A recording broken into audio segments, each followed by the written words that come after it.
Right. Digital tutors LK நிறுவனத்தினால் நடாத்தப்படுகின்ற level 2 WAD level 2 மாணவர்களுக்கான பிஸ்னஸ் லோ பாடம் இன்றைக்கு ஸ்டார்ட் ஆக போகுது. பிஸ்னஸ் லோ பொறுத்தளவையில் உங்களுக்கு இது ஒரு புதியதொரு பாடமாக காணப்படும். வழமையாக லெவல் 1 ஸ்டடி பண்ணின ஸ்டூடெண்ட்ஸாக இருந்தாலும் சரி, ஏ லெவல் படித்த ஸ்டூடெண்ட்ஸாக இருந்தாலும் சரி, யூனிவர்சிட்டி ஸ்டூடெண்ட்ஸோ HNDA ஸ்டூடெண்ட்ஸாக இருந்தாலும் சரி, அனைவருக்கும் என்ன இந்த பாடம் ஒரு புதியதொரு பாடமாக காணப்படும். பிஸ்னஸ் லோ, வணிக சட்டம் என்று சொல்ற பாடம். கிட்டத்தட்ட ஒரு ஒரு வழக்கறிஞர் தெரிந்து கொள்ள வேண்டிய பிசினஸ் சம்பந்தமான சகல விடயங்களும் என்ன இந்த பாடத்துல உள்ளடக்கப்படுது. பேசிக்கான சகல விடயங்களும் இதுல காணப்படுது. ஏன் இந்த பாடம் உங்களுக்கு அறிமுகப்படுத்தப்பட்டிருக்கு என்ற கேள்வி கேட்டால், நீங்க ஒரு கம்பெனியில வேலைக்கு போவீங்க, உங்களுக்கு நிறைய சட்ட ரீதியான பிரச்சனைகள் வரும். எவ்வாறு ஒப்பந்தங்களை மேற்கொள்வது, எவ்வாறு ஊழியர்களுக்கு EPF ETF செலுத்துவது என்று நிறைய சட்ட ரீதியான பிரச்சனைகள் வரும். அந்த சட்ட ரீதியான பிரச்சனைகள் வருகின்ற போது அதுக்கு தீர்வு காணும் முகமாக ஒவ்வொரு AAT ஸ்டூடெண்டும் அசிஸ்டன்ட் அக்கவுண்டனாக நீங்க தகுதி பெறக்கூடிய ஒவ்வொருவரும் தெரிந்து கொள்ள வேண்டிய ஒரு பாடம் தான் பிசினஸ் லோங்கிற பாடம். இந்த பாடத்தை படிச்சு கொண்டீங்கன்னு சொன்னா, அதாவது தியரட்டிக்கல் அல்லாமல் உங்களோட லைஃப்ல நிறைய பிராக்டிக்கலான நிறைய விடயங்களுக்கு என்ன செய்யும் இந்த பாடம் உங்களுக்கு உதவியாக இருக்கும். இது அடுத்தடுத்த விஷயங்களை நீங்க என்ன செய்வீங்க இந்த பாடம் சம்பந்தமாக புரிந்து கொள்வீங்க. ரைட். அதுக்கு முதல் வழமையை போன்று உங்களுடைய எக்ஸாம் பேப்பர் மாடல் எவ்வாறு காணப்படும் என்பது சம்பந்தமாக என்ன செய்யணும் நாம் ஒரு தரம் பார்க்கணும். உங்களுடைய எக்ஸாம் பேப்பரை பொறுத்தளவையில் நான் 23 ஜூலைக்குரிய எக்ஸாம் பேப்பரை மாடல் எடுக்கேன். இதுல பாருங்க 1.1 பகுதி A, பகுதி B, பகுதி C என்று 3 பகுதிகள் காணப்படுது. அதுல 1.1 இருந்து 1.6 வரைக்கும் 4 விடைகள், ஒரு விடையை நீங்க தெரிவு செய்ய வேண்டிய கேள்வியாக இருக்கு. 1.7 இருந்து 1.9 வரைக்கும் சரியாயின் சரியெனவும் தவறாயின் தவறெனவும் சரி பிழை கூறுவது. ஒரு 3 கேள்விகள் உங்களுக்கு வரும், 3 புள்ளிகள். 4 விடைகள்ல ஒன்றை தெரிவு செய்யறதுக்கு 2 புள்ளிகள் வழங்கப்படும்.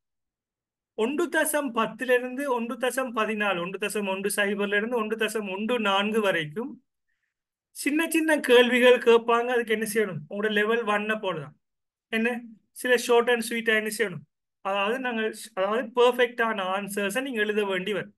2 புள்ளிகள். ஆகவே பகுதி 1 25 மார்க்ஸ். பகுதி B பார்த்தீங்கன்னு சொன்னா 10 மார்க்ஸ் படி 5 கேள்விகள் காணப்படும். 10 மார்க்ஸ் படி 5 கேள்விகள். சின்ன சின்ன சந்தர்ப்பங்கள், கேஸ் ஸ்டடிஸ் வரும். உங்களோட வளமையான எக்ஸாம் பேப்பர்ஸ் WAT லெவல் 1 இருந்ததை போல, ஆனால் கொஞ்சம் வித்தியாசமானதாக இருக்கு.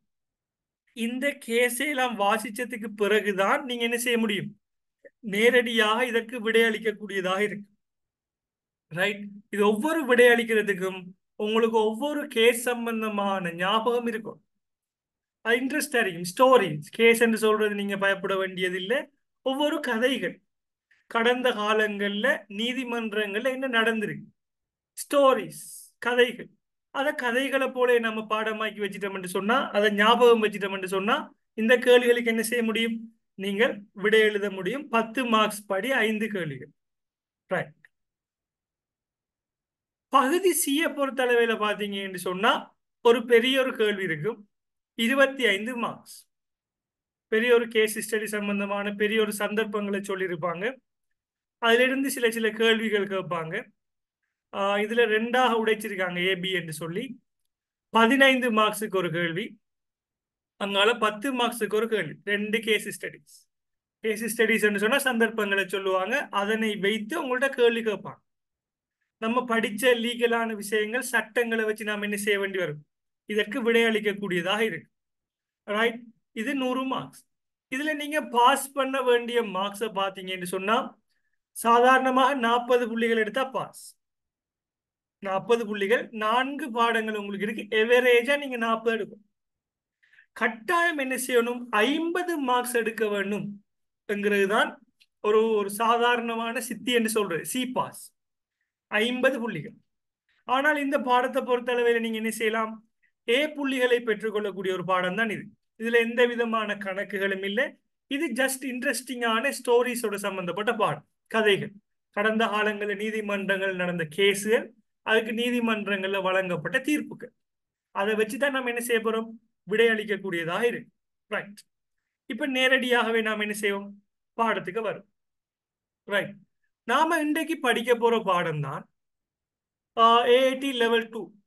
இப்ப நமக்கு சொல்லி என்ன செய்யப்படும் என்று சொன்னா ஒரு ஆர்டர் இருக்கு, பிசினஸ் லோ படிப்பதற்கான ஒரு ஆர்டர். அந்த ஆர்டர்ல நம்ம என்ன செய்ய போறோம், நாம படிக்க போறோம். ரைட்.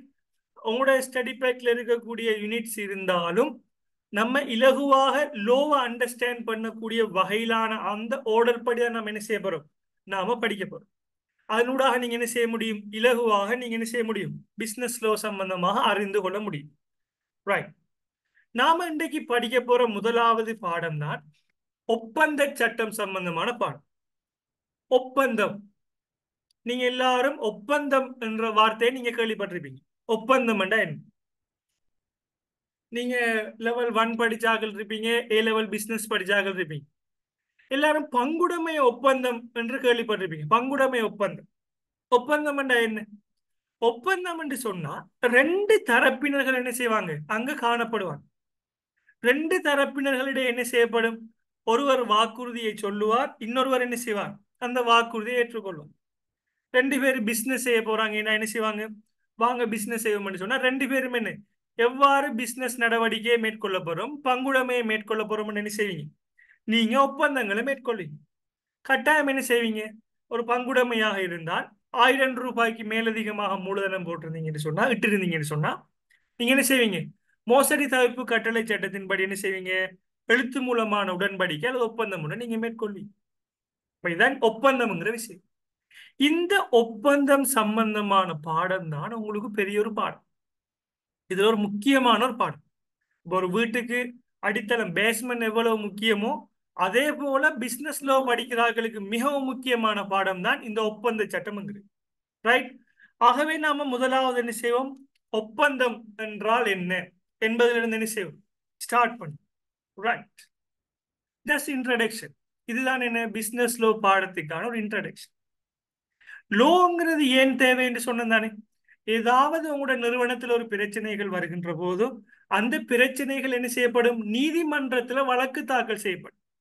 அவ்வாறு வழக்கு தாக்கல் செய்யப்படுகின்ற போது அந்த லோ சம்பந்தமாக நீங்க என்ன செய்யணும், ஒரு பேசிக்கான ஒரு அறிவு என்ன செய்யணும், அக்கௌண்டண்டா இருக்கிற உங்களுக்கு தெரிஞ்சிருக்கும். அல்லது லீகலான கேஸ் வராத வரைக்கும் என்ன செய்யணும், வராத வகையில் நீங்க உங்களோட வியாபார நடவடிக்கைகளை மேற்கொள்ளும். இந்த இரண்டு காரணங்களுக்காக வேண்டித்தான் ஒவ்வொரு அக்கௌண்டனும் என்ன செய்யணும், இந்த பிசினஸ் லோ சம்பந்தமாக படிக்கணும். வாட் எவர் நீங்க சார்ட்டர்ட் படிச்சாலும் சரிதான், HNDA படிச்சாலும் சரிதான், நீங்க BBA இன் அக்கௌண்டன்சி, BSc இன் ஃபைனான்ஸ் அக்கௌண்டன்சி, நீங்க எந்த டிகிரியா இருந்தாலும் சரி, பிசினஸ் லோ என்ன உங்களுக்கு ஒரு கட்டாய பாடமா உங்களுக்கு தேர்ட் இயர்ல இருக்கு, மேபி செகண்ட் இயர்ஸ்லயும் இருக்கு. Right. Second year, third year. அப்ப கேம்பஸ்ல செகண்ட் இயர் இருக்கிற பாடத்தை தான் நீங்க என்ன செய்ய போறீங்க, தற்போது படிக்க போறீங்க. ஆகவே யூனிவர்சிட்டிக்கு நீங்க போகும்போது என்ன செய்யப்படும், இந்த பாடம் உங்களுக்கு ஹெல்ப்பா இருக்கு. ரைட். நம்ம பாடத்துக்கு வரும். ஒப்பந்தம் என்றால் என்ன, முதலாவது வாசி. ஒப்பந்தம் என்றால் என்ன, ஒப்பந்தம் என்பது திறத்தவர்களுக்கு இடையே ஓர் சட்ட ரீதியான தொடர்பினை ஏற்படுத்தும் நோக்கில் செய்யப்படும் உடன்படிக்கையாகும். அதாவது சட்ட கட்டுப்பாடு உடைய உடன்பாடே ஒப்பந்தமாகும். ரைட். கட்டாயம் நீங்க ஒவ்வொருத்தரும் என்ன செய்யணும், இந்த விடயங்கள் ஸ்கிரீன்ல இருக்கிற விடயங்களை வாசிக்கும். ரைட். ஒப்பந்தம் என்ன, இப்ப நீங்க திருமணம் சம்பந்தமா கேள்விப்பட்டிருக்கிறீங்க, கணவன் மனைவி திருமணம் முடிக்க போறாங்க, அதாவது ஆண் ஒரு பெண் திருமணம் முடிக்க போறாங்க. அவங்க ரெண்டு பேருக்கும் இடையே அவங்க என்ன செய்யப்படும், ஒரு ரெஜிஸ்டர் திருமண பதிவாளர் முன்னிலையில் என்ன செய்யப்படும், ஒரு ஒப்பந்தம் ஒன்று எழுதப்படும். இவர்தான் இவருடைய மனைவி, இவர்தான் இவருடைய கணவன் என்ன செய்யப்படும், எழுத்தில் எழுதப்படும். அந்த எழுத்தில் எழுதி இருவரும் அதுல சிக்னேச்சர் பண்ணிட்டாங்க என்று சொன்னா சட்ட ரீதியாக யாரு, அவங்க கணவன் மனைவி. ஒப்பந்தத்தில் கையெழுத்தா இடாத வரைக்கும் என்ன அவங்க உத்தியோகபூர்வமாக கணவன் மனைவி அல்ல. இது நடைமுறையில பிராக்டிக்கல் இருக்கிற விஷயம். இப்போ ஒப்பந்தம் பண்ண வரும். ரெண்டு தரப்பினர் இருக்காங்க. ரெண்டு தரப்பினருக்கிடையும் ஒரு சட்ட ரீதியான ஒரு தொடர்பை ஏற்படுத்துகிற நோக்கில் செய்யப்படுகின்ற ஒரு உடன்படிக்கை தான் என்ன, அதாவது ஒப்பந்தம் என்று அழைக்கப்படும். சட்ட கட்டுப்பாடுடைய உடன்பாடே ஒப்பந்தமாகும். இப்போ ஒப்பந்தம் ஒன்று, முதலாவது நீதிமன்றத்துக்கு ஏதாவது ஒரு பிரச்சனை போனால், நீதிமன்றத்துக்கு ஏதாவது ஒரு வழக்கு தாக்கல் செய்யப்பட்டால், நீதிபதி முதலாவது கேட்கிற வார்த்தை என்ன? இரண்டு தரப்பினர்களுக்கு, வாதிக்கும் பிரதிவாதிக்கும் இடையே ஏதாவது ஒப்பந்தம் காணப்பட்டுச்சானா கேட்பான். ஒப்பந்தம் இருந்தா, ஒப்பந்தம் இருந்தால் அந்த ஒப்பந்தத்தின்படி இருவரும் செயற்பட்டுள்ளார்களா என்கிறத பார்ப்பான். அதுக்கு பிறகுதான் என்ன, வாத பிரதிவாதங்கள் என்ன செய்யும், நடைபெறும். ரைட். ஆகவே ஒப்பந்தத்தை பார்த்தீங்கன்னு சொன்னா, ஒப்பந்தம் பிரதானமாக ரெண்டு கூறுகளை கொண்டு காணப்படும். முதலாவது, திறத்தவர்களுக்கிடையான ஒரு உடன்படிக்கையாக காணப்படும். உடன்படிக்கை என்ன? நான் உங்களுக்கு என்ன சொல்றேன், என்னுடன் ஒரு மொபைல் போன் காணப்படுகின்றது. என் மொபைல் போன் விலை 50,000 ரூபாய். நீங்க கொள்வனவு செய்றீங்களா என்று உங்களை பார்த்து கேட்க, நீங்க என்ன சொல்றீங்க? ஆம், கொள்வனவு செய்கின்றேன் என்று சொல்றீங்க. அப்ப நான் ஒரு வாக்குறுதியை சொல்றேன், நீங்க என்ன செய்றீங்க? அந்த வாக்குறுதியை ஏற்றுக்கொள்றீங்க. எனக்கு ஒரு வாக்குறுதி மாறி தாரீங்க. நான் ஒரு விடயத்தை சொல்றேன், அதுக்கு நீங்க ஒரு வாக்குறுதியை சொல்றீங்க, நான் வாங்குறேன், கொள்வனவு செய்கின்றேன் என்று சொல்லி. அப்ப என்ன, ரெண்டு பேருக்கும் இடையே ஒரு உடன்பாடு ஒன்று வந்துட்டு, ரெண்டு பேரும் உடன்பட்ட ஒரு விடயம். கட்டாயம் ஒப்பந்தத்துல பாத்தீங்கன்னு சொன்னா இரண்டு தரப்பினரும் என்ன செஞ்சிருக்கணும், உடன்பட்டு காணப்படணும். ஒரு உடன்படிக்கையாக அது காணப்படணும். அதே நேரம் ரெண்டு தரப்பினர்களுக்கு இடையே என்ன செய்யப்படணும், நம்ம இந்த உடன்படிக்கையை மீறினால் சட்டம் என்னை தண்டிக்கும் என்ற ஒரு பயம் இருக்கும், என்ற ஒரு எண்ணம் இருக்கும். இப்ப கணவனும் மனைவியும், அதாவது ரெண்டு ஆணும் பெண்ணும் திருமணம் முடிக்காங்க என்று சொன்னா, ரெண்டு பேருக்கும் ஒரு எண்ணம் ஒன்று இருக்கணும்.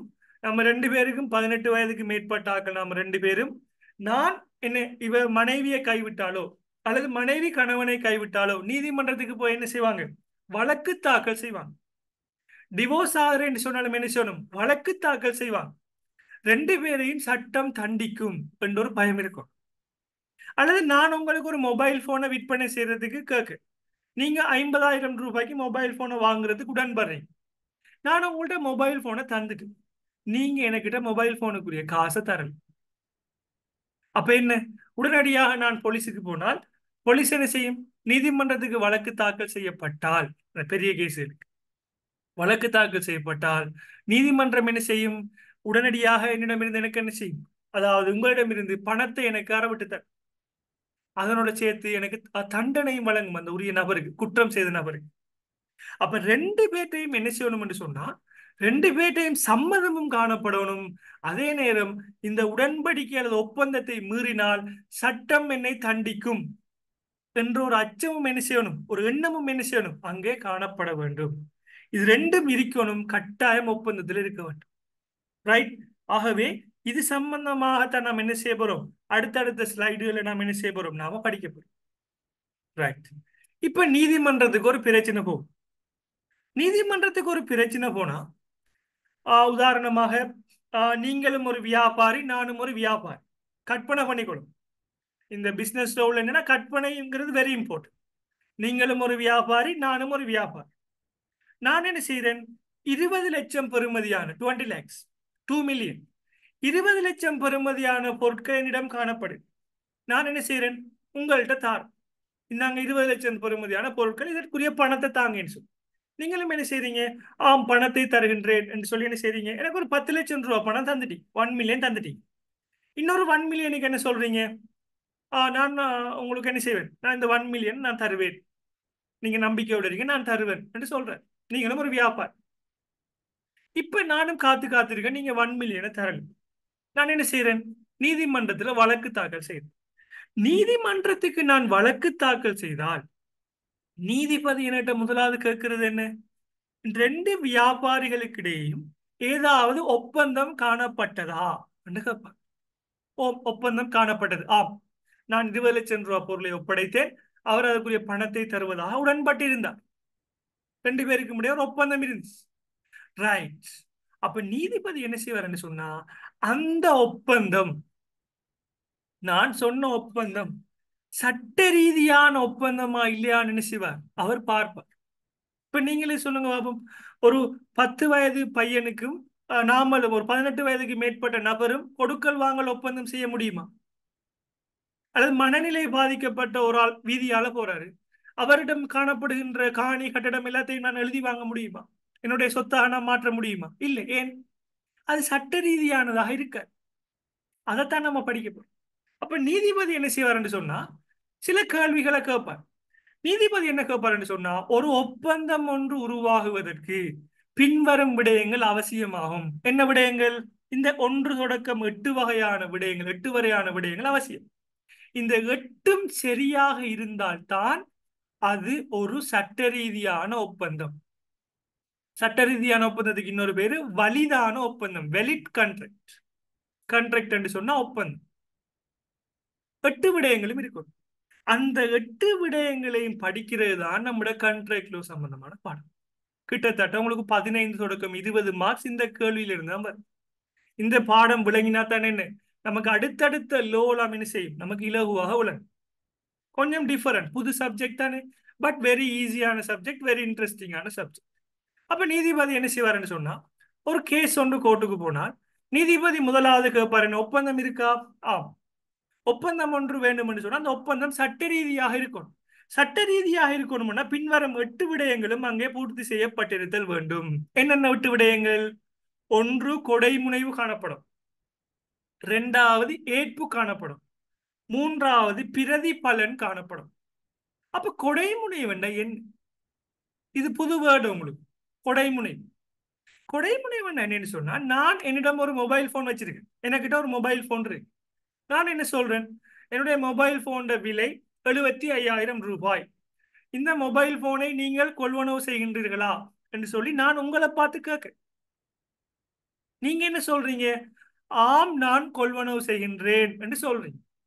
ரைட். அப்ப நான் உங்கள்கிட்ட கேட்க தானே ஒரு கேள்வி. நான் உங்கள்கிட்ட ஒரு கருத்து நான் முன்வைக்கணும் இல்லையா? ஒரு தெளிவாக நான் ஒரு வாக்குறுதி என்ன முன்வைக்கணும் இல்லையா? என்னுடைய மொபைல் போனின் விலை 75,000, கொள்வனவு செய்கின்றீர்களா என்று சொல்லி ஒரு கேள்வி கேட்கணும் இல்லையா? அதுதான் கொடைமுனைவு. நீங்க என்ன செய்றீங்க? நான் அந்த மொபைல் போனை கொள்வனவு செய்கின்றேன், ஆம் என்று சொல்றீங்களா இல்லையா?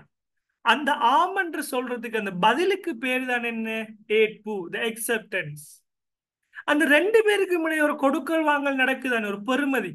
நான் உங்களுக்கு மொபைல் போனை தாரேன், நீங்க அந்த மொபைல் போனுக்கு பதிலாக நீங்க என்ன செய்றீங்க, எனக்கு 75,000 ரூபாய் பணத்தை தாரீங்க.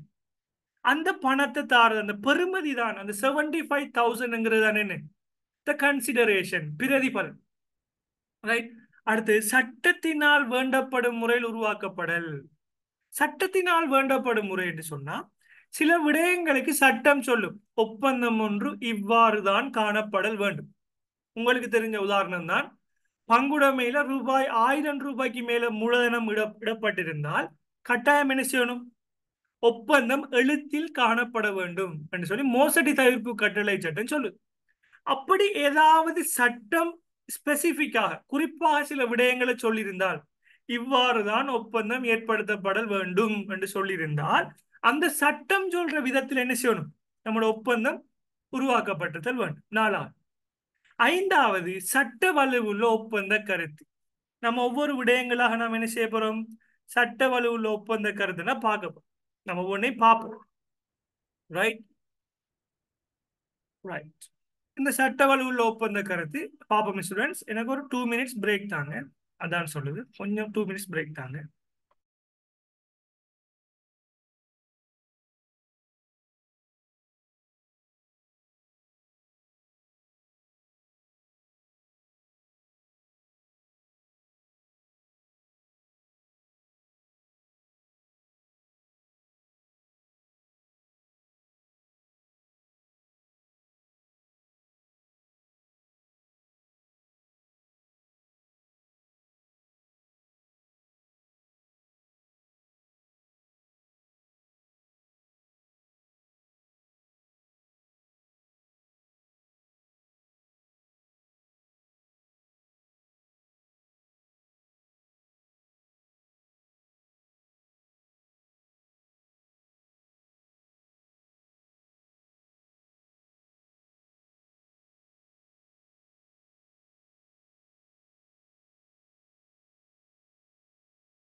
ரைட். நம்ம ஸ்டார்ட் பண்ணுவோம்.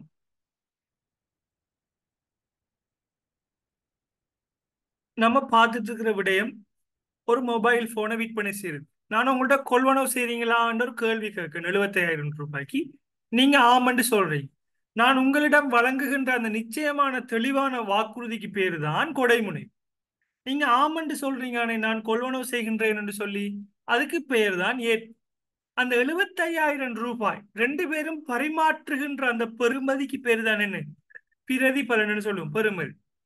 அடுத்து சட்டம் சொல்லியிருந்தா சட்டப்படி என்ன செய்யணும்? நாம் அந்த ஒப்பந்தத்தை ஈடுபடுத்தணும். அடுத்தது நாம் மேற்கொள்கின்ற ஒப்பந்தம் எப்படி இருக்கணும் என்று சொன்னா சட்ட ரீதியானதாக இருக்கணும். சட்ட வலுவுள்ள ஒப்பந்த கருத்து.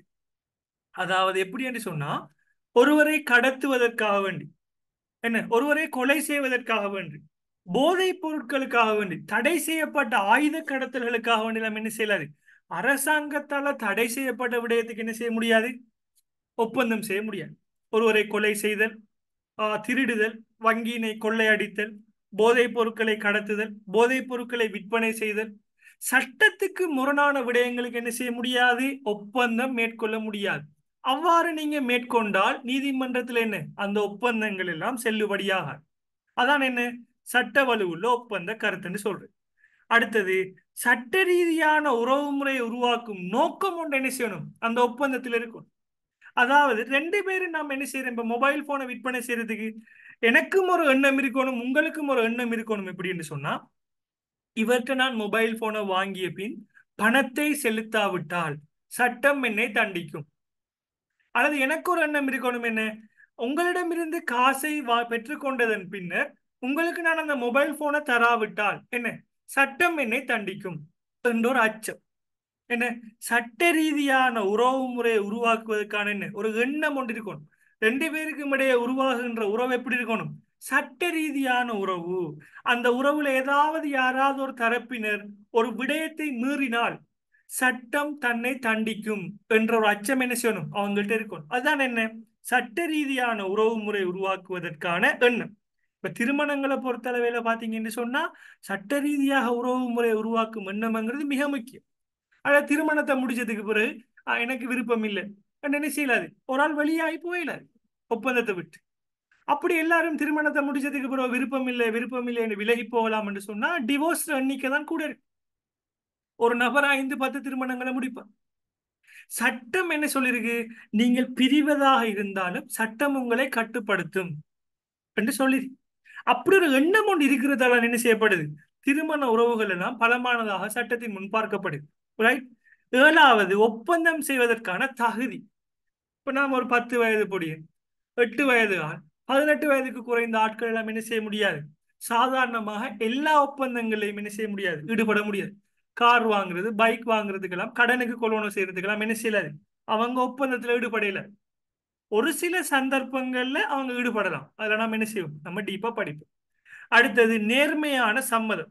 இப்ப நான் உங்கள்கிட்ட சொல்லலாது, இந்த மொபைல் போனை கொள்வனவு செய்யாவிட்டால் உங்களோட வீட்டை பத்த வைப்பேன், உங்களுக்கு ஆள் வைத்து அடிப்பேன். இந்த மொபைல் போனை கொள்வனவு செய்யாவிட்டால் அடுத்த மாதம் கிளாஸுக்கு எடுக்க மாட்டேன், உங்களை நான் என்ன செய்வேன்? உங்களை சம்பந்தமாக பொய்யான தகவல்களை பரப்புவேன். அப்படி என்ன செய்ய முடியாது? அச்சுறுத்த கூட. உங்களோட சம்மதம் எப்படி இருக்கணும்? அந்த 2வது தரப்பினர் சம்மதம், மொபைல் போன் கொள்வனவு செய்கிறார்கள், நேர்மையானதாக இருக்கணும். அவர் மனதார விரும்பி எல்லாத்தையும் அனலைஸ் பண்ணி திருப்தியோட என்ன செய்யணும்? நீங்க ஆம் என்ற ஒரு வார்த்தையை சொல்லியிருக்கணும். அதான் என்ன நேர்மையான சம்மதம். மிரட்டி என்ன செய்யலாது? உங்கள்ட்ட இருந்து சம்மதத்தை வாங்கல. அப்ப அதுதான் என்ன, இந்த 8 விடயங்களும் சரியாக இருக்கா, சரியாக இருக்கின்றதா என்று நீதிமன்றம் உங்கள்கிட்ட சரி பார்த்ததுக்கு பிறகு என்ன செய்யும்? அது சம்பந்தமான வழக்கினை அடுத்த கட்டத்துக்கு கொண்டு போகும். அப்ப இதுதான் என்ன ஒப்பந்தம் ஒன்றை உருவாக்குவதற்கான அவசியமான விடயங்கள்.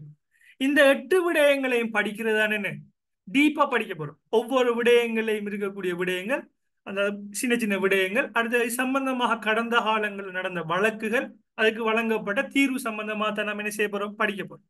ரைட். இப்ப முதலாவது நாம பார்க்க போற விஷயம் தான் கொடைமுனையும் ஏற்பு. கொடைமுனையும் ஏற்பு. இப்ப கொடைமுனைவுன்னா சொல்லிட்டேன். அதாவது நான் மொபைல் போனை கொள்வனவு செய்றீங்களான்னு உங்கள்கிட்ட கேட்க நீங்க என்ன சொல்றீங்க? நான் மொபைல் போனை கொள்வனவு செய்கின்றேன், ஆம்னு சொல்றீங்க.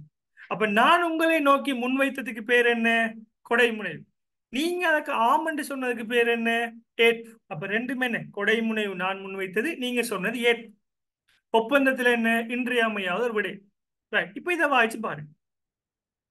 ஒப்பந்தம் தொடர்பிலான வழக்கு நடவடிக்கைகளில் திறத்தவர்களுக்கிடையே எழுகின்ற பிணக்குகளை தீர்ப்பதற்கு நீதிமன்றம் அவர்களுக்கிடையே ஒப்பந்தம் ஒன்று உருவாகி இருந்ததா என்பதை முதலில் தீர்மானித்திருத்தல் வேண்டும். இதனை கண்டறிவதற்கு நீதிமன்றங்களை வழிநடாத்துகின்ற இரண்டு பிரதான கருவிகளை கொடைமுனைவும் ஏற்பு. அதாவது பலிதான கொடைமுனைவும் நிபந்தனையை ஏற்ற ஏற்பும் நிகழ்ந்திருந்தது என நிறுவப்பட்டால் திறத்தவர்களுக்கு இடையில் ஒப்பந்தம் தோன்றியுள்ளது என்ற அடிப்படையில் நீதிமன்றமானது விசாரணையை மேற்கொள்ளும். என்ன சொல்றாங்க? நம்ம ஃபெஸ்ட்டுக்கு சொன்ன விஷயம் தான். நீதிமன்றம் ஃபெஸ்டா ஒப்பந்தத்தை தான் செக் பண்ணும்.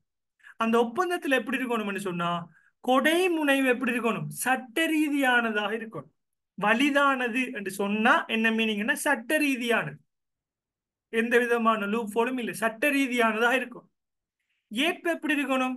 நான் மிரட்டியோ பொய் சொல்லியோ என்ன செய்யக்கூடாது? உங்களோட சம்மதத்தை பெற்றிருக்க கூடாது. மிரட்டல், பொய் சொல்லுது, அவ்வாறு என்ன செய்யக்கூடாது? சம்மதத்தை பெற்றுக்கொள்ளக்கூடாது.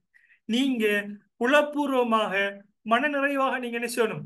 ஆம் என்ற ஒரு வார்த்தையை சொல்லியிருக்கணும். அப்படி நீங்க சொல்லியிருந்தா அதுக்கு பேர் என்ன? நிபந்தனையற்ற ஏற்பு. எந்த விதமான கண்டிஷனும் முன்வைக்காம நீங்க சொன்ன ஏற்பு. அது ரெண்டும் இருந்தா தான் என்ன? அங்க ஒரு வலிதான ஒப்பந்தம் ஒன்று உருவாகின்றது.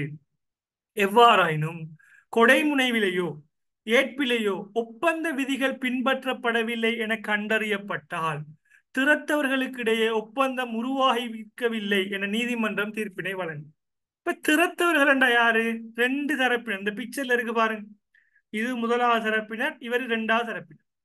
ரெண்டு தரப்பினர்லையும் கொடைமுனைவிலையும் ஏற்பிலையும் ஏதாவது பிரச்சனைகள் காணப்பட்டால் என்ன? அது சட்ட ரீதியானது அல்ல, வலிதானது அல்ல.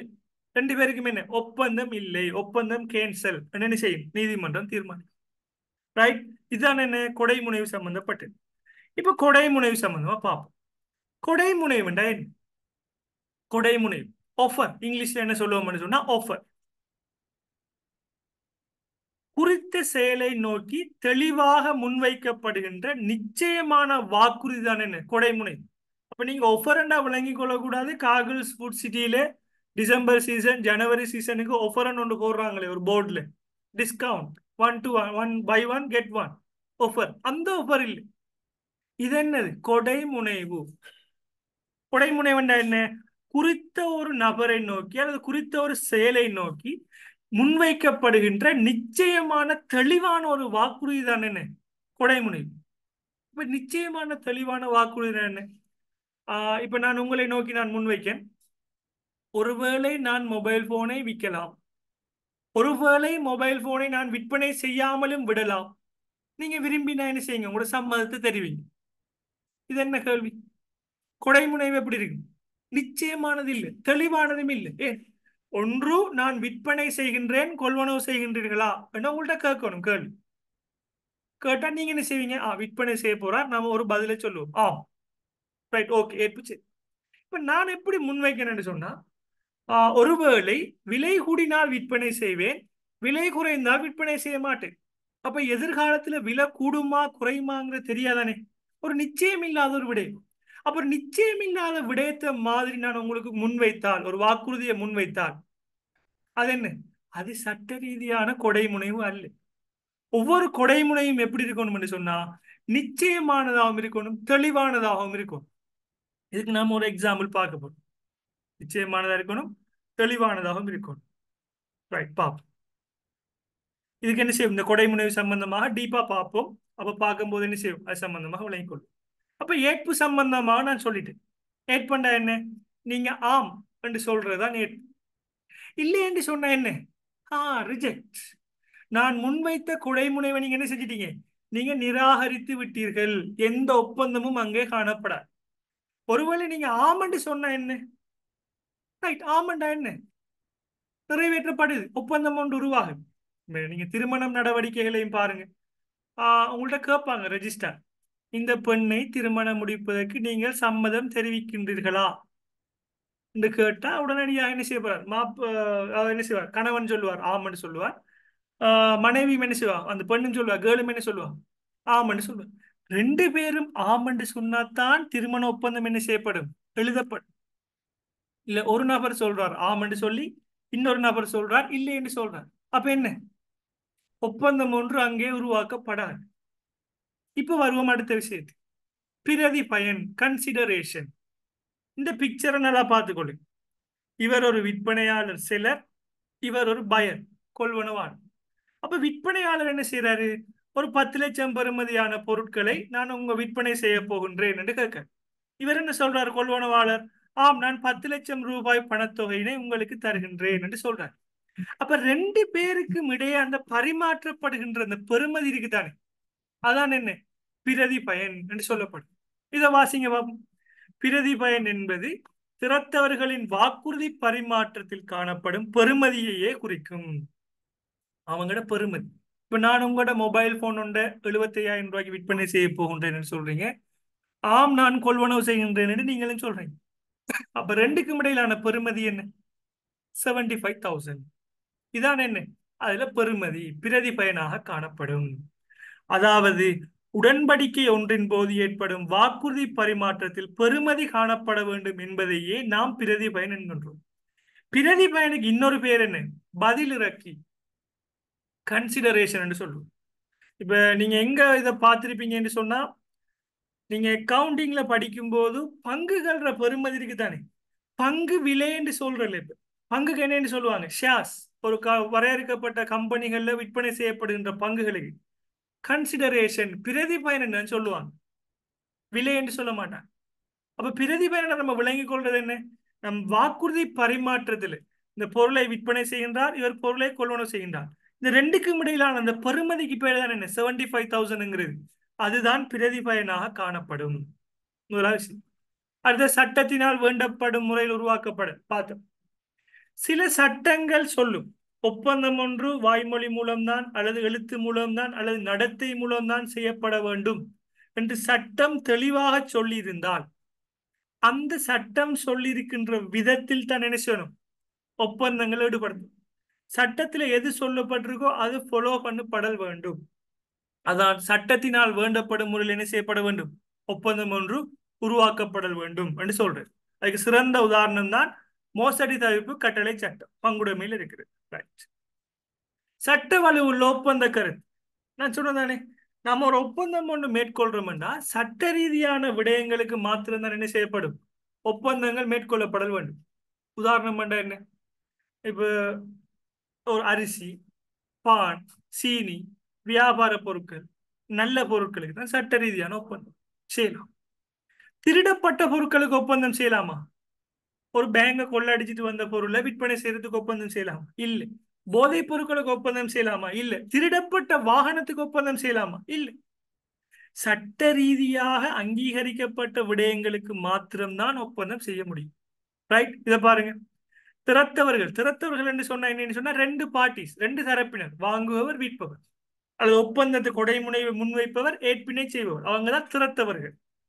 திறத்தவர்கள் திறத்தவர்களுக்கு இடையே ஏற்படும் ஒப்பந்தம் சட்ட ரீதியாக ஏற்றுக்கொள்ளப்படக்கூடியது ஒன்றாக காணப்பட வேண்டும்.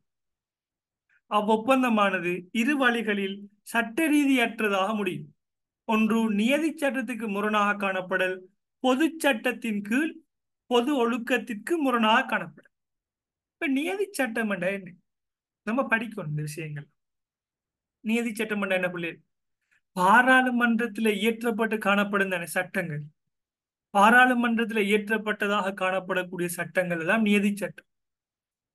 பொது சட்டம் என்ன, எல்லோரும் பின்பற்ற வேண்டும் என்று அரசாங்கத்தால கொண்டு வரப்பட்டிருக்குமே சட்டம், பாகுபாடின்றி அனைவரும் பின்பற்ற வேண்டும் என்று கொண்டு வரப்பட்ட சட்டங்கள் பொது சட்டம். இப்ப மோட்டார் போக்குவரத்து சட்டத்தை பாருங்க. இலங்கையில எப்பாகத்துல மோட்டார் பைக் டிரைவ் பண்றேன்னு சொன்னா நீங்க ஹெல்மெட் போடும், உங்களோட லைசன்ஸ் இருக்கும், மோட்டார் பைக் இன்சூரன்ஸ் இருக்கும், சகல வாகனங்களும் எக்கோ டெஸ்ட், அந்த புகை பரிசீலனை செய்யப்பட்ட சான்றிதழ் இருக்கும். இதெல்லாம் பொதுவான சட்டங்கள். அடுத்தது ஒழுக்கத்திற்கு முரணானதாக என்ன செய்யக்கூடாது, காணப்படக்கூடாது.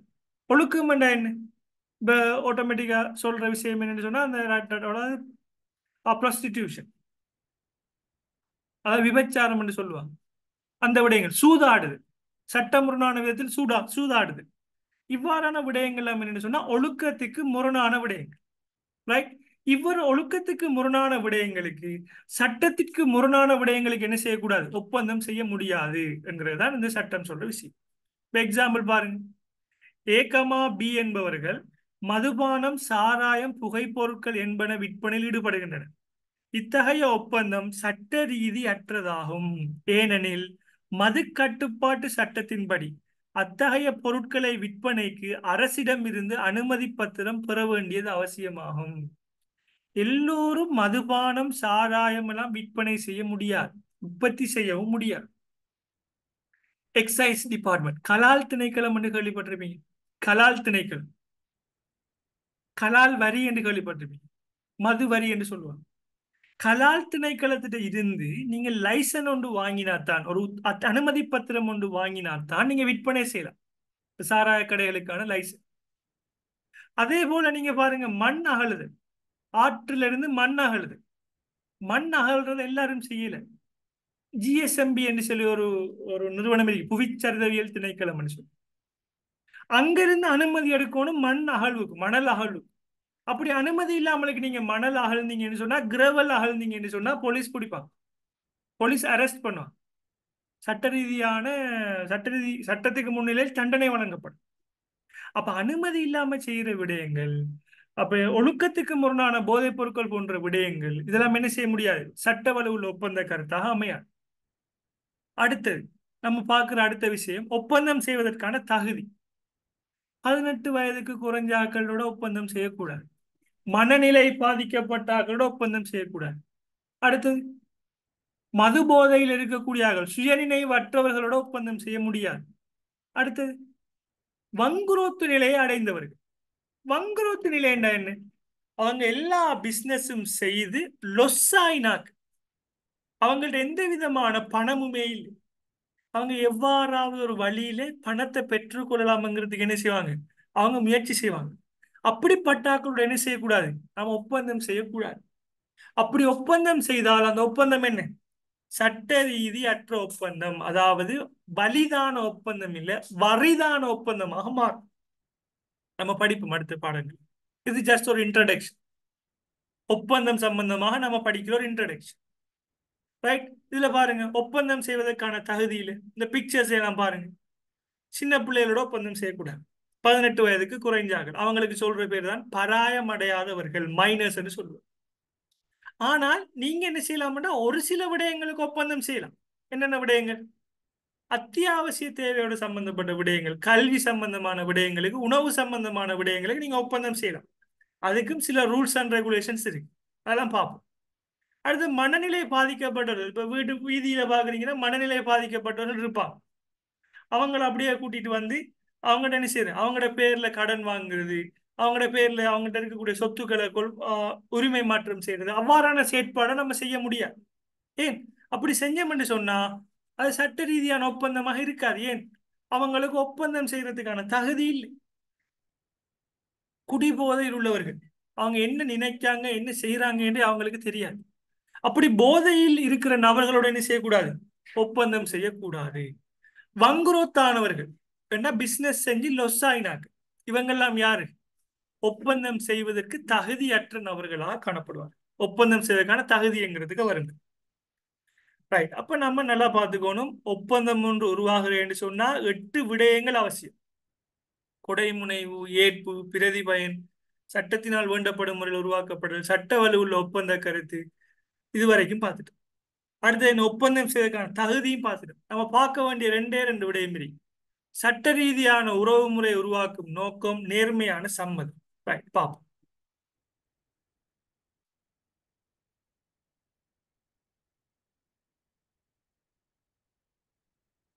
ரைட். ஏற்கனவே சொன்ன விஷயம், இந்த பிக்சர்ஸை பாருங்க, திருமண ஒப்பந்தம். அப்படி நம்ம ஒப்பந்தம் என்ன செய்யப்படுது, ரெண்டு தரப்பினர்களையும் பிணைக்குது சட்டம். அந்த சட்டத்தை நீங்க மீறினீங்கன்னு சொன்னா உங்களுக்கு என்ன செய்யப்படும், சிறை தண்டனை, அப்படி இல்லாட்டி தண்டப்பணம் என்ன செய்யப்படும், நீதிமன்றத்தினால் விதிக்கப்படும். ரைட், வாய்ச்சி பாருங்க. திறத்தவர்கள் ஒப்பந்தம் ஒன்றில் ஈடுபடும் போது ஒப்பந்தமானது தம்மை சட்டப்படி கட்டுப்படுத்தும் என்ற எண்ணத்தினை கொண்டிருத்தல் அவசியமா. அதாவது ஒப்பந்தத்தை யாராவது ஒரு தரப்பினர் மீறினால் சட்டம் என்ன செய்யும், அவர்களை தண்டிக்கும் என்ற ஒரு எண்ணம் ஒன்று என்ன செய்யணும் அவங்களோட மனதில் இருக்கும். அப்படி இல்லாட்டி நான் மீறினால் அவர் மற்ற தரப்பினர் வழக்கு தாக்கல் செய்து எனக்கு தண்டனை வழங்கி பெற்று தருவார் அல்லது என்னிடமிருந்து இழப்பீடு கோருவார் என்ற ஒரு அச்சம் இருக்கும். அதுதான் என்ன சட்ட ரீதியான உறவு முறை உருவாக்கும் எண். இப்ப கணவன் மனைவி இருக்காங்க பாருங்க, திருமண ஒப்பந்தத்துல இவங்க திருமணம் முடிக்காங்க, நிறைய கொடுக்கல் வாங்கல் நடக்குது, சீதனம் எல்லாம் கொடுக்கல் வாங்கல் நடக்குது. அப்ப என்ன, இவங்கள்ட்ட ஒரு சட்ட ரீதியான எண்ணம் ஒன்று இருக்கு. கணவன் மனைவிக்கு துரோகம் செய்தாலோ மனைவி கணவனுக்கு துரோகம் செய்தாலோ என்ன சட்டம் அவர்களை தண்டிக்கும் என்ற ஒரு பயம் இருக்கும். இருந்தால்தான் அது சட்ட ரீதியான உறவு முறை உருவாக்கும் எண்ணம். அவ்வாறு இல்லாவிட்டால் என்ன, அவங்களுக்கு அந்த எண்ணமே இல்லை. ரெண்டாவது ஒரு முறையான உறவு என்ன செய்யாது, அது உருவாக்கி தராது. ரைட், இதுதான் என்ன சட்ட ரீதியான உறவு முறை உருவாக்கும் எண்ணம். அடுத்த விஷயம் தான் நேர்மையான சம்மதம். நேர்மையான சம்மதம் நான் உங்கள்ட்ட என்னோட மொபைல் போன் இருக்கு தானே, 75,000 இருக்கு. நான் உங்கள்ட்ட சொல்றேன் 75,000 மொபைல் போன் நீங்க வாங்குங்க சொல்றேன். அதை உங்களுக்கு விற்கக்குள்ள நான் என்ன செய்யறேன்னா பொய்யை சொல்லி விற்க. இந்த mobile phone high quality mobile phone, இந்த நாட்டில இருந்து இறக்குமதி செய்யப்பட்டது, இந்த மன்னர் பாவிச்சது, இந்த இளவரசர் பயன்படுத்தியது, இந்த மொபைல் போனை நீங்க வாங்கினீங்கன்னு சொன்னா உங்களுக்கு நிறைய லக் இருக்கும். அப்படி என்ன செய்யறேன், ஒரு பொய்யுண்ட சொல்லி ஒரு மெருகூட்டி உங்களை என்ன செய்யறேன் நான் கொள்வனவு செய்ய தூண்டுறேன், பொய் சொல்லி வாங்க வைக்க. அப்ப என்ன, உங்களோட நேர்மையான சம்மதமா கிடைக்கும் இல்லை, பொய்யை சொல்லி உங்களோட சம்மதத்தை பெற்றுக் கொள்கின்றேன் என்று சொன்னா அது ஒப்பந்தம் செல்லுபடியாக. அல்லது மொபைல் போனை கொள்வனவு செய்யாவிட்டால் உங்களை பத்தின ரகசியங்களை எல்லாம் வெளியீடு செய்வேன், உங்களை பத்தி பிள்ளையாக பேஸ்புக்ல எழுது, அப்படி இல்லாட்டி என்ன உங்களுக்கு ஆள் வைத்து உங்களை கடத்துவேன், அப்படி என்ன செய்யற மிரட்டுது, மிரட்டுற, அப்படி இல்லாட்டி பொய்யை சொல்லி விற்பனை செய்யற. இவ்வாறான விடயங்களூடாக என்ன செய்யக்கூடாது, மற்ற தரப்பினரிலிருந்து சம்மதத்தை பெற்றுக்கொள்ள முடியாது. அவ்வாறு மிரட்டி சம்மதத்தை பெற்றுக்கொண்டால் அது என்ன நேர்மையான சம்மதம் அல்ல. ஒரு நல்ல ஒப்பந்தத்துக்கு என்ன செய்யணும்னு சொன்னா நேர்மையான சம்மதம்ங்கிறது என்ன மிகவும் முக்கியமான ஒரு விடயம். ரைட், இங்க பார்த்துக்கொள்ளுங்க. ஒப்பந்தம் ஒன்றில் இரு வகையான சம்மதங்கள் காணப்படும், கொடைமுனைவும் ஏற்புமாகும். கொடைமுனைவு ஏற்பு என்பவற்றின் மூலம் தரப்பினர்களால் வழங்கப்படும் சம்மதமானது நேர்மையானதாக காணப்படல் வேண்டும். பிழைகள், தவறான முன்னிலைப்படுத்தல்கள், பயமுறுத்தல்கள் எல்லாம் என்ன நேர்மையான சம்மதத்தை பெற்றுத்தரார். தகைமையில்லா செல்வாக்கு என்பன ஒப்பந்தம் ஒன்றில் நேர்மையான சம்மதத்தினை பாதிக்கும் காரணிகள் ஆகும். தகைமை இல்லா செல்வாக்கு, ஆண்டு இன்ஃபுளுசஸ். தகைமை இல்லா செல்வாக்கு ஒரு உதாரணத்தை பார்ப்போம். ஒரு பிரதேசத்துல ஒரு பிரபலியமான ஒரு மதகுரு, ஒரு சமயத்துல பிரபலியமான ஒரு மதகுரு, அவர் என்ன செய்யறாரு, உங்களுடைய காணி எழுதி கேட்க, உங்களுடைய காணியினை எனக்கு எழுதி தாருங்கள் கேட்க. நீங்க முடியாதுன்னு சொல்லலாம், முடியாதுன்னு சொன்னா உங்களோட சமூகத்தை விட்டு ஒதுக்கி வச்சிருவாங்க என்ற ஒரு பயம். அது ஒரு சந்தர்ப்பம்.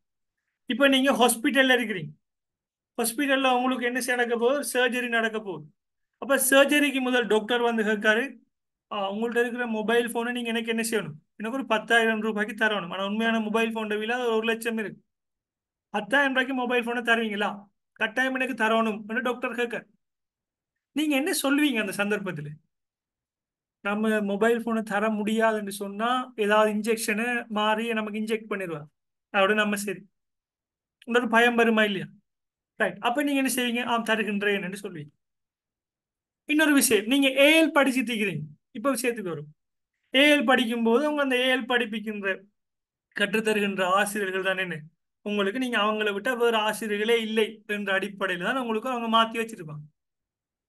அந்த டைம்ல ஒரு ஆசிரியர் உங்கள்ட்ட கேட்க, உங்கள்ட்ட இருக்கக்கூடிய லேப்டாப்பை எனக்கு விற்பனை செய்யணும், லேப்டாப்பை தாங்கன்னு சொல்லி நீங்க என்ன சொல்லுவீங்க, இல்லைன்னு சொன்னா அவர் கிளாஸுக்கு எடுக்க மாட்டார், இல்லைன்னு சொன்னா கிளாஸ்ல நம்ம என்ன செய்ய மாட்டார், ஒழுங்கா ட்ரீட் பண்ண மாட்டார் என்ற ஒரு பயம். அந்த பயம் ஒன்று இருக்கிற காரணத்தால நீங்க என்ன செய்வீங்க, சார் நான் தாரணும் உங்களுக்கு, எந்த பிரச்சனையும் இல்லை, நான் இந்த லேப்டாப்பை உங்களுக்கு விற்பனை செய்கின்றேன் என்று சம்மதம் தெரிவிப்பீங்க. அப்ப அந்த ஆசிரியர், மதகுரு, வைத்தியர் அவங்களோட இன்ஃப்ளூயன்ஸ் இருக்குதானே உங்களுக்கு. பயங்காட்டல, உங்களை பயமுறுத்தாட்டல. என்ன செய்யறாங்க? அவங்க ஒரு இன்ஃப்ளூயன்ஸை பயன்படுத்துறாங்க. நீங்க அவங்களோட இருக்கிற அந்த ரிலேஷன்ஷிப்ல என்ன செய்றாங்க? ஒரு இன்ஃப்ளூயன்ஸ் ஒன்றை யூஸ் பண்றாங்க. அதுக்கு பேர் தான் என்ன? தாய்மையில செல்வாங்க. இப்படியெல்லாம் இருந்துச்சுன்னு சொன்னா அங்க நேர்மையான சம்மதம் இல்லை. இவ்வாறான இந்த 8 விடயமும் இல்லாவிட்டால் அந்த ஒப்பந்தம் என்ன? இந்த 8 விடயத்தில் ஒரு குறிப்பிட்ட ஒரு விடயம் இல்லாவிட்டாலும் சரி, உடைமுனைவு இல்லை, சட்ட வலுவில் ஒப்பந்த கருத்து இல்லை, தகுதி இல்லை, சம்மதம் இல்லை, இதுல ஏதாவது ஒரு விடயம் பிழைக்குமாக இருந்தால், இல்லாமல் இருக்குமாக இருந்தால் அந்த ஒப்பந்தம் என்ன? சட்ட ரீதியான ஒப்பந்தம் அல்ல. சட்ட ரீதியான ஒப்பந்தத்துக்கு நாம சொல்ற இன்னொரு வேர்ட் தான் வலிதான ஒப்பந்தம். ரைட்? அதை நாம அடுத்தது படிக்க போறோம். சட்ட ரீதியற்ற ஒப்பந்தத்துக்கு சொல்ற இன்னொரு பேர் தான் என்ன? வரிதான ஒப்பந்தம், ஒயிட் கான்ட்ராக்ட்னு சொல்றோம். ரைட்? அடுத்த நம்மளோட அடுத்த ஸ்லைட்ல வரும் அந்த விஷயம். ரைட்.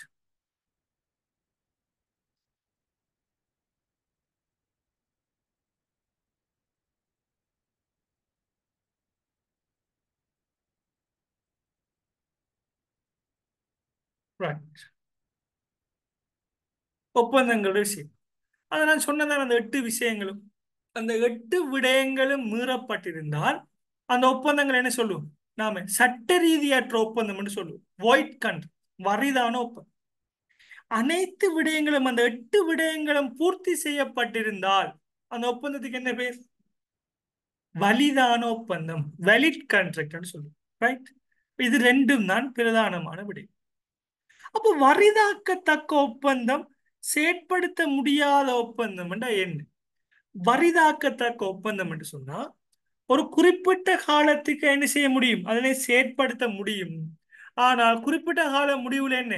அதனை செயற்படுத்த முடியாததாக காணப்பட்டால் அதை என்னன்னு சொல்லுவோம்? வரிதாக்கத்தக்க ஒப்பந்தம்.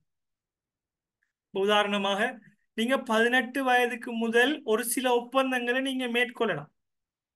ஆனா 18 வயதாயினத்துக்கு பிறகுதான் உங்களுக்கு அது தெரிய வருது அந்த ஒப்பந்தத்தால உங்களுக்கு பாதிப்பு இருக்குன்னு சொல்லு. அப்ப நீங்க என்ன செய்யலாம்? நீதிமன்றத்துக்கு வழக்கு தாக்கல் செய்து சட்ட ரீதியாக காணப்படுகின்ற ஒப்பந்தத்தை வலிதான ஒப்பந்தம் ஒன்றை வரிதானதாக நீங்கள் மாற்றினால், மாற்ற முடியுமாக இருந்தால் அந்த ஒப்பந்தம் என்ன? வரிதாக்கத்தக்க ஒப்பந்தம் சொல்லு. ஒப்பந்தம் செய்யக்குள்ள உங்களுக்கு தெரியாது அது பொய் சொல்லித்தான் இந்த ஒப்பந்தம் செய்யறாருன்னு சொல்லு. ஆனால் காலப்போக்கில் உங்களுக்கு இவர் பொய்யை சொல்லித்தான் ஒப்பந்தம் செய்ய சொல்லியிருக்கார் என்று தெரிய வந்தால் அந்த வலிதான ஒப்பந்தத்தை நீங்க என்ன செய்யலாம்? நீதிமன்றத்துல வழக்கு போட்டு வரிதானதாக மாற்றலாம். அப்படி மாற்ற முடியுமாக இருந்தால் அந்த ஒப்பந்தத்துக்கு பேர் என்ன? வரிதாக்க தக்க ஒப்பந்தம்னு சொல்லுவோம். அப்ப நாலாவது, செயற்படுத்த முடியாத ஒப்பந்தம். செயற்படுத்த முடியாத ஒப்பந்தம் என்ன? இப்ப உதாரணமாக, இப்ப 10 கிலோ அரிசி, இப்ப ஒரு ஆள் வயல் செய்யற, ஒரு விவசாயி வயல் செய்யற. அப்போ ஒரு ஆளோட ஒப்பந்தம் செய்யற வியாபாரியோட, நான் உங்களுக்கு 100 கிலோகிராம் அல்லது 200 கிலோகிராம் என்ன செய்வேன்? நெல் மூடைகளை நான் தருவேன். ஒரு நெல் மூடை 5800 ரூபாய் லாஸ்டா பிரைஸ் 5400 5800. அப்போ ஒரு 100 மூடைன்னு சொல்லி பார்த்தோம்னு சொன்னா எவ்வளவு? 5800 பாத்தீங்கன்னு சொன்னா 5,80,000. 5,80,000க்கு என்ன செய்யறேன்? உங்களுக்கு 100 மூடைகளை தருகின்றேன் என்று சொல்லி பேசுறாரு, ஒப்பந்தம் ஒன்று செய்யறாரு. வியாபாரி என்ன சொல்றாரு? நான் உங்களுக்கு அதுக்குரிய பணத்தை தருவேன் என்று சொல்றேன். ரெண்டு பேரும் ஒப்பந்தம் செஞ்சுட்டாங்க, கொடைமுனையும் செஞ்சுட்டாங்க, ஏற்பும் செஞ்சுட்டாங்க. ஆனால் கடவுளின் செயல் என்ன? அசாதாரண நிலைமை, காலநிலை மாறிடுச்சு, வெள்ளப்பெருக்கு, வயல் எல்லாம் அழிஞ்சிச்சு. இப்ப சொல்லுங்க, இவரால 100 கிலோகிராம் நெல் மூடையை வழங்க முடியுமா? 100 நெல் மூடைகளை வழங்க முடியும்? வழங்க முடியாது. அப்ப டக்குன வியாபாரி குயிக்கா போய் நீதிமன்றத்துக்கு போய் வழக்கு தாக்கல் செய்து இவர் எனக்கு 100 மூடை நெல் மூடை தருவேன் என்று சொன்னார், ஆனால் தரவில்லை, இதனால் எனக்கு ஏமாற்றம், ஆகவே எனக்கு நட்டஈடு தாருங்கள் என்று கேட்க முடியுமா? கேட்டாலும் நீதிமன்றத்தால் எதுவும் செய்ய முடியுமா? இல்லை. நீதிமன்றம் கூப்பிட்டு விவசாயியை விசாரிக்கும் என்ன? எனக்கு விவசாயம் எல்லாம் வயல் எல்லாம் அழிஞ்சு போயிட்டு ஐயான்னு சொல்லுவேன். நீதிபதி அவர்களே, வயல் எல்லாம் அழிஞ்சிச்சு, நான் இனி புதிதாகத்தான் வயல் செய்யணும் சொல்லுவேன். அப்ப நீதிமன்றம் என்ன செய்யும் சொன்னா, சில விடயங்களை நீங்க 100 மூடை நெல்லை கொடுத்துத்தான் ஆக வேண்டும் என்று சில விடயங்களை திணிக்கலாது. அப்படி திணிக்க முடியாத சில விடயங்கள் இருந்தால் அதைத்தான் என்னன்னு சொல்லுவோம், செயற்படுத்த முடியாத ஒப்பந்தம். செயற்படுத்த முடியாத ஒப்பந்தம், அன்என்ஃபோர்சியபிள் கான்ட்ராக்ட்னு சொல்லுவோம். பிராக்டிக்கலா செய்யல, நீதிமன்றம் என்ன செஞ்சிடும், அதை நிராகரிச்சிடும். இப்ப பாருங்க, ஒரு படம் ஒன்று நடிக்கிறதுக்கு ஒரு நடிகரோட ஒப்பந்தம் செய்யறாங்க. நடிகர் இறந்துட்டார். அப்ப எப்படி அந்த படத்தை முடிக்கிறார்? நடிகருக்கு வழக்கா போறது இல்ல.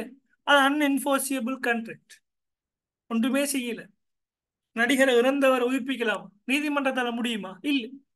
அப்ப சப்ஜெக்ட் விடய பொருள் நாம் அப்படி அழிவடைந்தால் அதனை நீதிமன்றம் நிறைவேற்றுவதற்கு கட்டளையிட முடியாது. அவ்வாறான ஒப்பந்தங்கள் என்னன்னு சொல்லுவோம், செயற்படுத்த முடியாத ஒப்பந்தம் சொல்லுவோம். அப்ப இதுதான் என்ன, ஒப்பந்தங்களின் பகுப்பு என்று சொல்லுவோம். ரைட். ஆகவே இவ்வளவு தான் பாத்தீங்கன்னா ஸ்டூடெண்ட்ஸ், ஒரு ஒரு ஒப்பந்த சட்டத்துக்கான என்ன, ஒரு அறிமுகமாக காணப்படும். ஒப்பந்த சட்டத்துக்கான ஒரு அறிமுகமாக காணப்படும். நாம இனி பார்க்க போற மத்த மத்த விடயங்கள்லாம் பாத்தீங்கன்னு சொன்னா, ஒப்பந்தம் சம்பந்தமாக நாம என்ன செய்ய போறோம், டீட்டெயிலாக நாம படிக்க போறோம். கொடைமுனைவெண்டா என்ன, ஏற்பண்டா என்ன, அந்த ஏற்புக்கான உதாரணங்கள் என்ன, அதுக்கு சம்பந்தமான கேஸ் எல்லாம் என்ன, இது சம்பந்தமா நாம என்ன செய்ய போறோம், ஒவ்வொரு விடயங்களாக பார்க்க போறோம். ரைட்.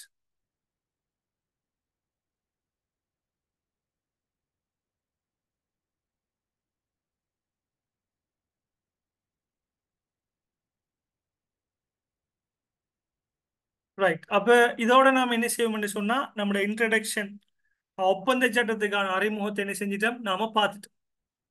நம்ம அடுத்த கிளாஸ்ல இருந்து என்ன செய்ய போறோம், ஒப்பந்த சட்டத்தில் இருக்கக்கூடிய அந்த 8 விடயங்கள், ஒப்பந்தத்துக்கு பிரதானமானதாக காணப்படக்கூடிய 8 விடயங்கள், 8 விடயங்களும் 8 சாப்டர்ஸ் வரும் உங்களுக்கு. முக்கியமான பாடங்கள், ஒவ்வொன்றும் பெரிய பெரிய யூனிட். அதாவது ஒரு யூனிட் தான் ஒப்பந்த சட்டம்ங்கிறது, ஒரு யூனிட் தான். அதுக்குள்ள நிறைய விடயங்கள் இருக்கு. அந்த சகல விடயங்களை நம்ம என்ன செய்வோம், டீப்பா பார்ப்போம். ஏனென்றா இது உங்களோட பாடத்தை தாண்டி உங்களோட என்ன, உங்களோட லைஃபோட சம்பந்தப்பட்டதாக இருக்கும் நிறைய கேஸ். ரைட். திருமணம் சம்பந்தப்பட்டது, வியாபாரம் சம்பந்தப்பட்டது, சகல அட்வர்டைஸ்மெண்ட் சம்பந்தப்பட்டது, சகல விடயங்களையும் பார்ப்போம். ஸோ இதோட நான் கிளாஸை முடிச்சு கொள்றேன். அடுத்த கிளாஸ் என்ன செய்வோம்னு சொன்னா, இந்த ஒப்பந்த சட்டத்தில் இருக்கக்கூடிய அடுத்த டீப்பான விடயங்களை நாம் என்ன செய்வோம், நாம பார்ப்போம். ரைட்.